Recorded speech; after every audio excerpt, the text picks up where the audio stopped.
बेशक इंसान पर जमाने में एक ऐसा वक्त भी आ चुका है कि वो कोई काबिल जिक्र चीज न था। हमने इंसान को मिले जुले नुत्फे से पैदा किया ताकि उसे आजमाएं, तो हमने उसको सुनता देखता बनाया। यकीनन हम ही ने उसे रास्ता भी दिखा दिया।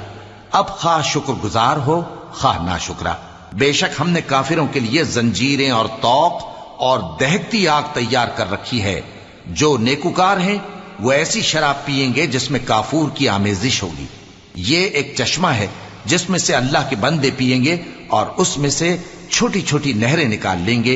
ये लोग नजरें पूरी करते हैं और उस दिन से जिसकी सख्ती फैल रही होगी खौफ रखते हैं, और बावजूद के उनको खुद खाने की चाहत होती है मगर फकीरों और यतीमों और कैदियों को खिलाते हैं और कहते हैं कि हम तुमको महज अल्लाह की खुशनुदी के लिए खिलाते हैं, न तुमसे बदला चाहते हैं और न शुक्रगुजारी।